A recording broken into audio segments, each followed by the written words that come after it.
Hey everyone, hope you're all doing well. We're just going to give it another couple of minutes before we go ahead and get started here. Uh, Everyone is muted by default, and there'll be a little bit of a question and answer time here at the end. And so if you have questions throughout, feel free to put them in the chat box, or at the end, Zoom has a function where you can raise your hand. And if you do that, I will unmute you and you can ask your question verbally. So if I could just get a confirmation from somebody who's here that they can hear me, that would be fantastic if you could type that in.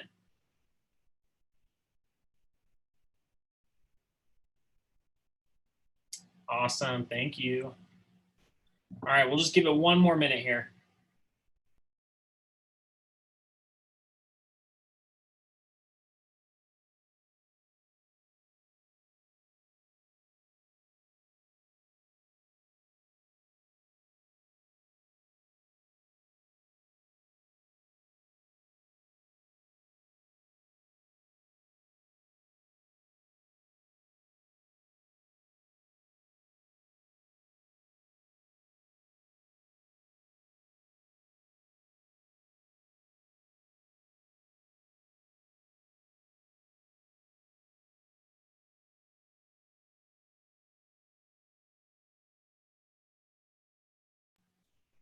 All right, so I think we're going to go ahead and get started. Just a reminder to everyone that I will be sending out a recording of this after the fact. So if you were on the distribution and you weren't able to make it, or you know somebody from your team that wasn't able to make it, we will send out the recording link so everyone can watch it as needed. So today we're going to be talking through some marketing data trends that we're seeing during the COVID-19 pandemic. We're going to look at a couple of different industries, but the one that we have the most accurate, statistically significant data for is going to be multifamily housing. But we have a little bit of data coming from the senior living side as well as the automotive side. And so hopefully kind of looking at all of these, we can get, learn from other industries as well, just sort of what everyone's seeing out there in the marketplace. So I'm going to go ahead and get started. My name is Andrew Cederland. I am the Chief Operating Officer here at Conversion Logics. I've been with the company for about 8.5 years now. And I'm usually kind of behind the scenes, making sure that all the campaigns are running well, that everything is, the wheels are on the bus, so to speak. So I'm here to kind of talk through some of the data that we're getting out of our different ad platforms and kind of what we should all be doing about this. So we're going to run through the latest marketing stats, then talk about the impact of those current trends. And then last is, adapting and strategize. What are we going to do moving forward? So let's start with the latest marketing stats. One is, what's the status of marketing across the United States, and what's the status of heavily impacted markets, and what can we expect going forward? And we're going to look at the Pacific Northwest as a heavily impacted market, as that's kind of where this all began. And I'm coming to you live right now from Bothell, which is about half an hour outside of Seattle, and we're on a kind of full quarantine lockdown. I'm actually in our office because no one else is here, and so I'm safe. But yeah, so we're going to start with the state of national marketing. Again, we have more data from multifamily than we do from others, but you can see here that overall the trend is that website sessions across the board have dropped about 17%. Website goals, goal completions, we have a lot of different goal conversions set up on various websites. Those have dropped, but obviously the real huge drop is on store visits. We see a 66% decline. This is week over week. So this is looking at the week through Sunday and then the previous week. And so automotive, we've seen a slightly lower drop of store visits, but obviously still a huge cut. But what's interesting is the actual online activity has not dropped much. In some industries it's dropped more than others, but obviously far less than the actual in-person visits. And so this is looking at the Pacific Northwest. This is specifically looking at multifamily. And so if you look at the national averages versus Pacific Northwest, kind of a little bit of good news is for those of you that are in markets that haven't been as heavily hit as the Pacific Northwest here in Seattle has. And when I say Pacific Northwest, it's really mostly Seattle that we're talking about here. And so kind of a bright spot here is that a lot of the quote unquote damage has already been done. So it's not going, if you're in a market that you're not quite on the same level as San Francisco or Seattle or New York, you're not going to see things get a whole lot worse. I think people have already started changing their habits and changing their behaviors, regardless of what the market is. And so kind of the decline that we've seen so far is pretty consistent regardless of how severe the market is or how severe the market has been impacted. So what's the impact of these trends? Obviously, we're seeing a little decrease on-site activity, a huge decrease in in-person activity. And so one is, how is this consumer behavior changing? And then how do these behavior changes affect my company? What should I do going forward? So here we see in-store versus online. Kind of already showed you this before. In-store, huge drop. Online, depending on the industry, anywhere from barely a drop at all, 3%, which is almost statistically insignificant, to about 18%, which is definitely significant, but not nearly the same decline that we're seeing on the in-store visits. Here's a kind of a chart just charting in-store decline or in-store visits declining over the last couple of weeks. This data comes from Google Ads, their store visit conversion metric. And then I wanted to highlight kind of where the drop is coming from. And so organic traffic has actually seen the biggest drop across the board, and paid traffic hasn't really seen much of a decline.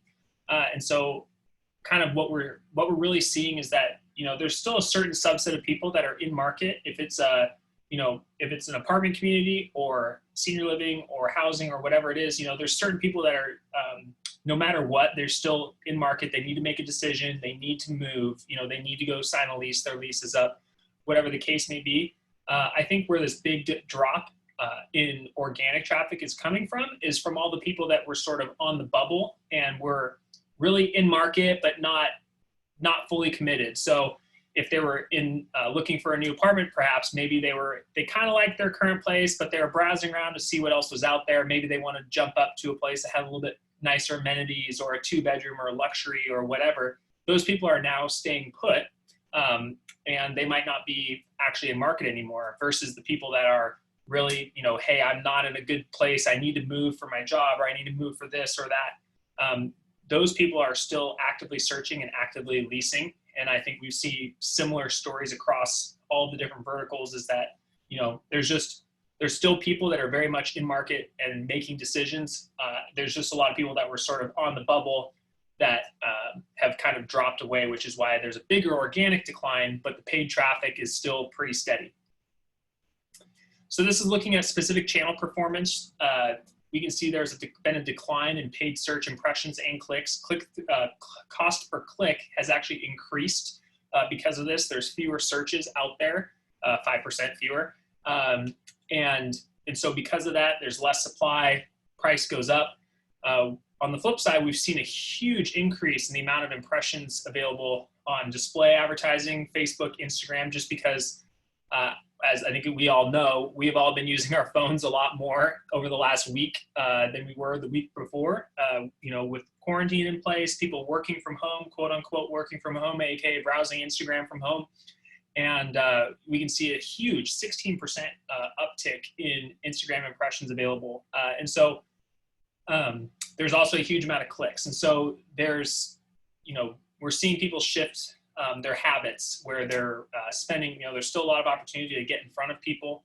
We actually have a lot of clients that are shifting budget away from paid search towards some of these other platforms because the audience is still there and it's actually increasing, versus paid search is actually going down a little bit and thus therefore making it more expensive.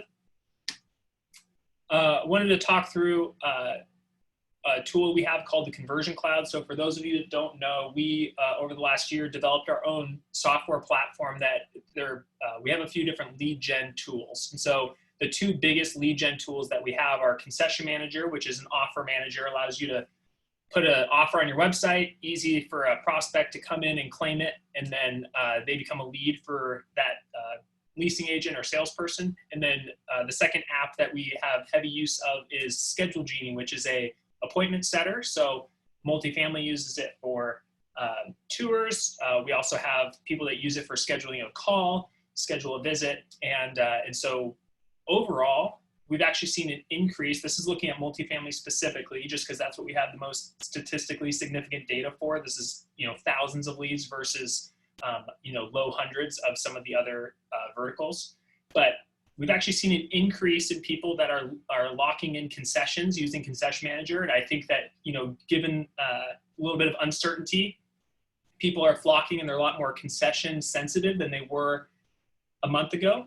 I think a month ago, people were a lot more amenity focused. And like I said before, they're looking, oh, what's this place look like? Does it have the luxury finishes, or what's the amenities? And I think now people are a lot more price conscious, which is why we've seen those go up. Scheduled Genie leads have dropped a little bit, which makes sense. There's just, there's some people that are like, hey, I'm not leaving my house. And if you don't have a virtual option available, they're not going to take it.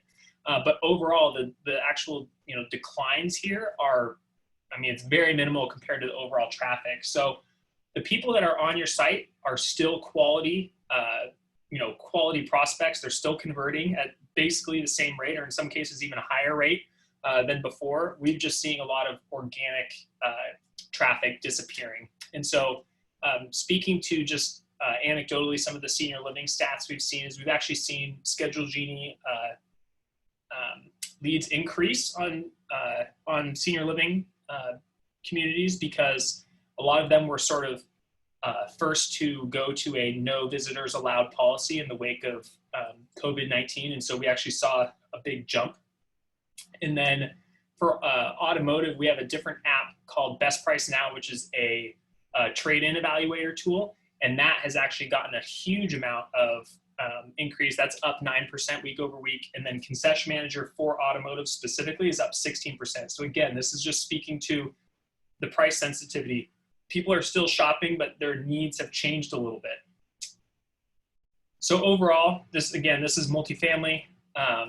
We'd actually seen an increase, and we're going to cling to this 0.4% because it's nice to see an up arrow on these charts versus just seeing a bunch of down arrows. So going through adapting and strategizing, obviously things have changed. We can't really rely on in-person traffic at all anymore. A lot of you have closed your showrooms or your leasing offices, and you've gone 100% virtual. And so how do you fill your funnel when you can't rely on some of that walk-in and walk-up traffic? So one, how can you adjust your marketing? And two, how can you improve your operations? Obviously, you're moving to a remote scenario. We shifted to being fully remote as an organization, and there's always challenges that you're trying to work through to make sure that you're still able to be productive. And so as far as your strategy on your marketing is invest in your paid media to maintain a critical mass of your website traffic, and use social advertising and display advertising as other platforms decline. So right now, kind of the only spigot that you really have here is the paid media, because organic has declined so much. And so it's really important that you're continuing to invest and bring people to your website, because the ones that you are bringing that still are searching, they are still converting, they are still scheduling tours, scheduling appointments. It's just you might be losing lower volume overall and seeing a little bit decreased volume overall. The other thing that's important is retargeting and nurturing. So a lot of the, for speaking of multifamily and automotive and senior living, those are kind of our biggest three verticals that we work with. They're all long sales cycles. So people that are specifically looking for an apartment right now, they're actually not looking to move. I think the stat is 68% of all people searching in March are actually looking 2 months out. So you're talking about people that are looking to move in May and June and even July over the next 30 days. And so what that means is by the time that those people that are currently searching now are actually ready to move, hopefully, God willing, a lot of this will be sort of behind us. We'll be back to normal here in the next couple of months. And so it's important to make sure that you're not cutting your entire leasing funnel off or your sales funnel off, and making sure you're continuing to nurture and retarget. And then also email is really, really important during this time. It allows you to communicate with your clients, communicate with your prospects in a very coherent, succinct way. I think we've actually seen email open rates increase over the last week or so, just because people are very hyper aware of what different businesses are doing in response to COVID. And so our response rates have actually gone up over the last couple of weeks. And we've seen clients have some good success with using email to draw, get leads and make some purchases. And then next is adjusting your conversion strategy. Use an appointment scheduling widget to book virtual appointments. Whether you use ours or another one, just highly recommend getting some sort of appointment scheduling, tour scheduling app on your site, because people obviously, they're not going to just, well, one, they can't show up to a lot of your places. And then two is, if they're filling out a contact form, they kind of don't really know what they're getting from that. And so being able to offer them, hey, we're going to call you at this specific time and talk through your questions. We've seen conversions stay strong and lead flow stay strong on some of these tools. Next is promote compelling offers on your websites. We've seen that people are really price sensitive and concession sensitive right now. And so it's important to make sure that you're able to respond and give them an offer to convert on.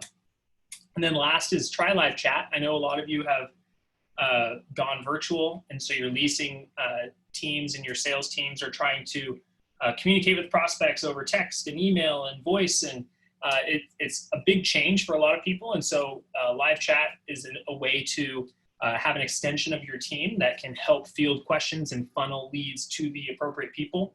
And it really is a great way to increase bandwidth if you're finding that you're needing it. So I just wanted to give you a couple of examples of success stories.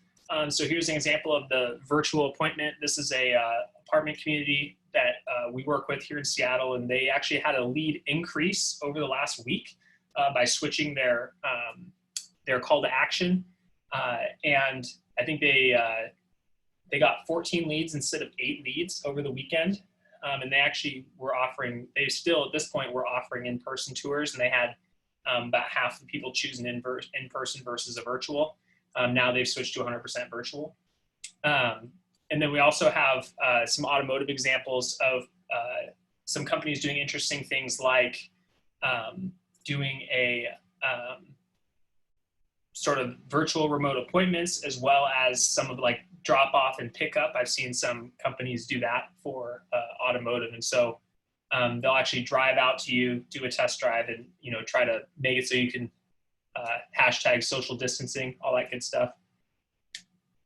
So what lies ahead? The answer is we don't really know. We're kind of taking it day by day, week by week. We're combing through all the data that we're getting from our ad platforms, from Google Analytics, from the Conversion Cloud, to kind of look at traffic data and lead data and really see what's continuing to work, what's not working. And so yeah, we're full steam ahead trying to make sure that we're being flexible and adapting to changing needs during this time.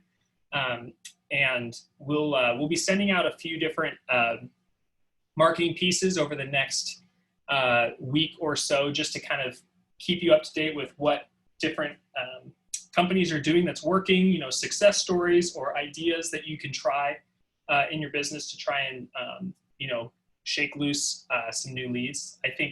I wholly believe that we're seeing a big shift in the way that people shop online. I think, there was always a large component of internet research and browsing around and all of that. I think that is just going to continue, and having a way to convert somebody on your website is more important than ever before.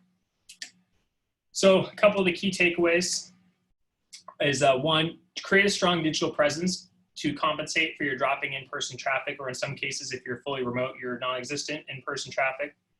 Compensate for the sharp declines in organic, people that are sort of no longer in the market, with the more stable paid traffic, making sure that we're still able to reach all the people that truly need to make a decision and want to make a decision and are still going to, lease or purchase or whatever the case may be for your business. Make it simple for prospects to schedule virtual appointments, take next steps. Again, it's about reducing friction and sort of adapting to this new virtual online only world. And then extract as many leads as possible from your website by adding conversion tools. So as we saw, there's a huge decline in total number of traffic to the tune of 20-something%. And so that remaining 80%, it's really important that you do everything you possibly can to have a great catcher's mitt set up to convert those users. And so we've seen companies still succeed and continue to succeed in the current environment. And it's just all about putting the right pieces in place and making sure that the people that are still shopping, which they're out there, have a good, a good place to convert and to communicate with your team, and can take the action that they need to take in order to take next steps with your business. So that is pretty much it. If you have any questions, you can feel free to type it in the chat box, or if you want to, you can raise your hand here on Zoom. And if you raise your hand, I will unmute you temporarily, and you can ask your question to the group that way. So I'll just leave a couple minutes for questions here.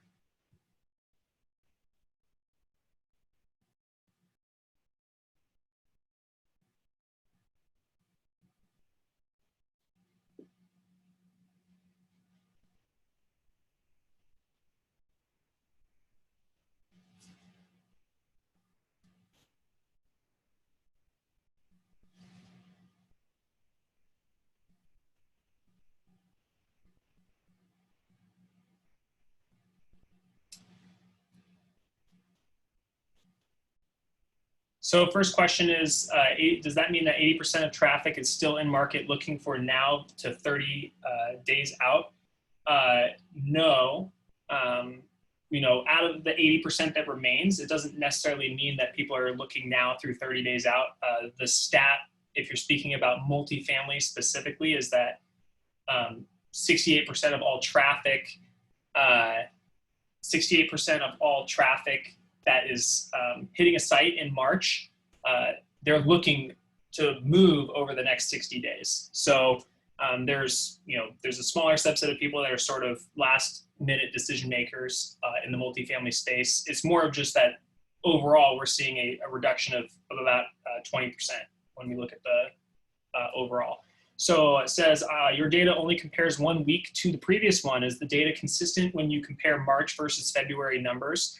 So actually, when you look at March versus February, the data actually looks a little bit better. The reason that we chose to do last week over the week before only is just because it's a very fluid situation, and so there was so much that has changed just in the last week that looking at March versus February didn't tell us as much, because there wasn't really much changing at the beginning of March. It was really just last week that everything started to change. So looking at March versus February, the drop off is actually quite a bit less. We chose to do week over week because we think it really truly shows what's currently happening in the market. It says, can you clarify why the paid search is performing over organic? The reason is that the people, like I said before, there's going to be organic people that are sort of, going to browse around, going to look for specific things. They might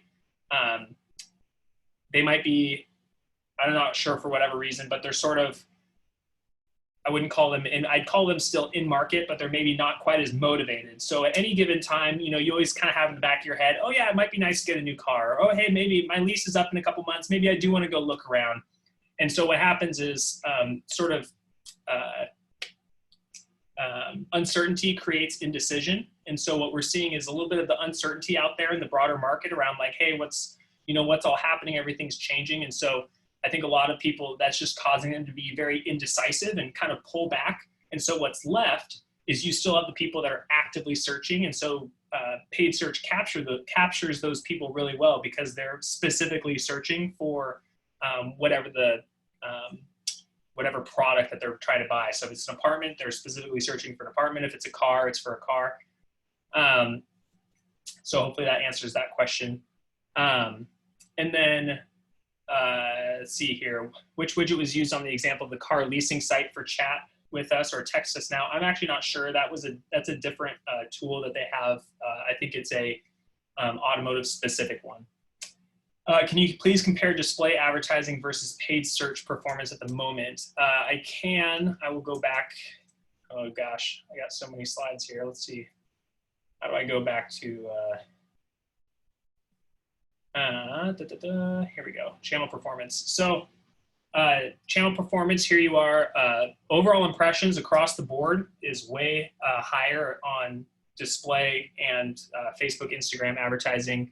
Clicks are down a little bit on retargeting banners, but on the Facebook side, Instagram side, they're way up. Paid search impressions and clicks are down.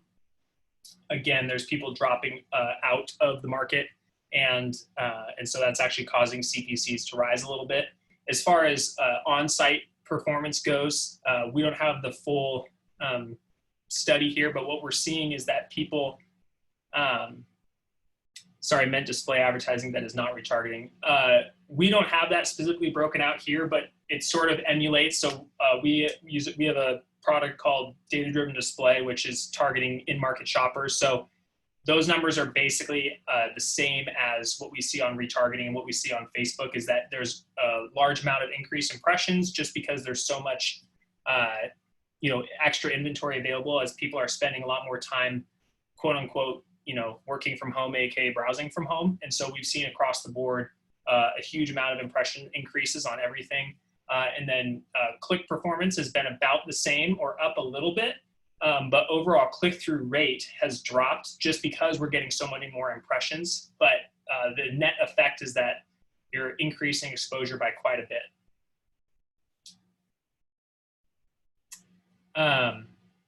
Great. Anyone have any more questions?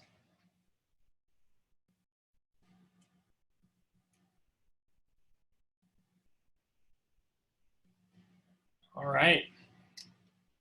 So yeah, I guess just to wrap up is, I know we're all sort of shifting to this new normal of basically pretending the outside world doesn't exist. And so, doing our best to make sure that all of your campaigns are backfilling what you would normally get through in-person visits. And if you do have any changes that you'd like to make, tweaks to your campaign, please reach out to your account manager. And I highly recommend installing some sort of conversion tools, getting more conversion tools on your website, just because the more opportunities that people have to convert, it's just crucial, because you are seeing a reduction in traffic. We got to make sure we convert every single person that we possibly can. So I will be sending out a recording of this. So if you want to forward it to anybody or rewatch it, or if you missed the first part, that should be coming out to you hopefully here in the next hour or two. And then we will be in touch. Just continue to work with your account management team to make any tweaks to your campaign that you need. And best of luck to you. And yeah, we'll talk soon. And I guess the last question here is, can you please share the slideshow? Yes, we can share the slideshow out as well. I'll put a link to that in the email that goes out.